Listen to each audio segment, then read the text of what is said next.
Okay, that's good. You good to go, Sasha? I'm good to go. Okay. So first thing, we're going to look at the clipboard to make sure that we can fly, that it hasn't gotten over any maintenance inspections. So we have oil change and when 100 hours, a type of inspection are due. So the numbers are very close to each other, and they're at, just call it 1450.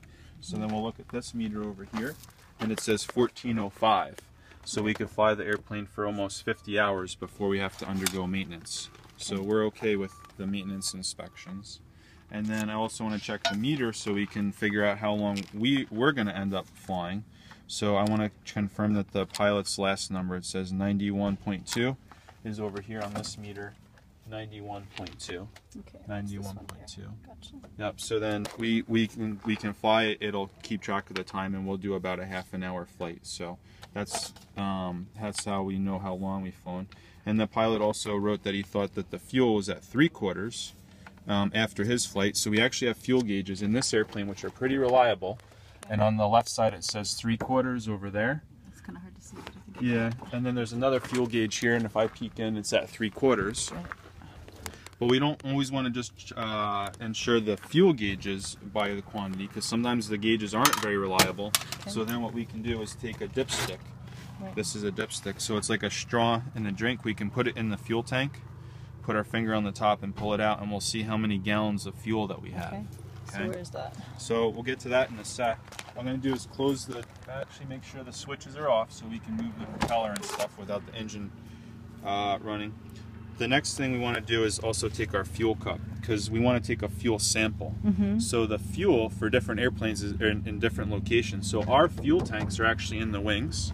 Some airplanes might have it up near the engine. Interesting. So what we want to do is take a fuel sample from the wings. So if I just take this cup and I push up on this part here, I can fill up the cup, and I can compare the fuel color in the cup to the white of the airplane. And what color does that look like to you? It's blue. Yeah, it is blue.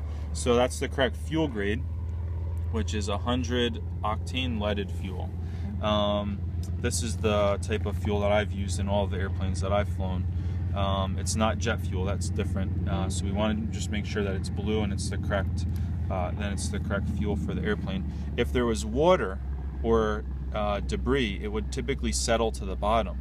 Water would settle to the bottom and separate out. So if we did get some water, we'd keep sumping the fuel tank to get out all of the contaminants. Okay. So it'll typically get water in it if it's been sitting for a while, or maybe it rained and the fuel cap wasn't tight or something. I've also seen like insects or dirt. Also, if there was something like maybe metal shavings in there, that would be a problem. We wouldn't want to go fly. It means that there's a problem. Maybe like somebody keeps sticking the nozzle all the way into the tank, and so the metal is wearing against the metal. Grating against it. Yeah. And then there's cup. Where was the cup? Oh, it's over there. I'll just flip it on the ground to move along. So we've checked the one fuel spot there for draining. What we want to do is we walk around, make sure that there's no damage that would prevent us from flying. And the controls and stuff we'll talk about in a couple of minutes, but if I move them, I can see the stick in the airplane moving. Yeah, okay, gotcha. So like this scrape is not a big deal. This is something small, maybe it hit into another airplane or hangar, but like we don't want to see any big tears, and this airplane is fabric. So it's not aluminum, the skin is fabric, It's really light. And then these are inspection panels, so the mechanic can peek inside the wing to make sure that there's no damage when they do the inspection, so that these are intact. Why do you think we have the airplane tied down? Because of wind. Yeah, we don't want it to go flying away on us. Right. So it's always important to tie the airplane down. And actually, you can rewind for a sec. I didn't explain to you. This is a 1946 Aranca Champ. So Aranca is the name of the manufacturer, was the name of the manufacturer, and Champ is short for champion. That's the like the model. And then it is fabric on the outside, and then there's other pieces that are metal. Okay, this is metal, and then there's some components that are wood, like actually the inside the cabin, and some parts inside the wing are wood. Okay, so as you walk around, like, want to make sure that some of the instrument things or things that are connected to the instruments aren't damaged. It's really easy for us to catch our shirt or something as we walk around. Something like this is attached to the airplane. And then like some common sense stuff like, are the tires inflated? Okay, they are. Or do we see any like damage to the tire, like a bald spot or something like that? So what I'm going to do is I'm going to stand up on the tire, take the fuel cap off, and use the dipstick to see how many gallons we have, to confirm that it's about 3/4. So fuel cap is off. Gotcha.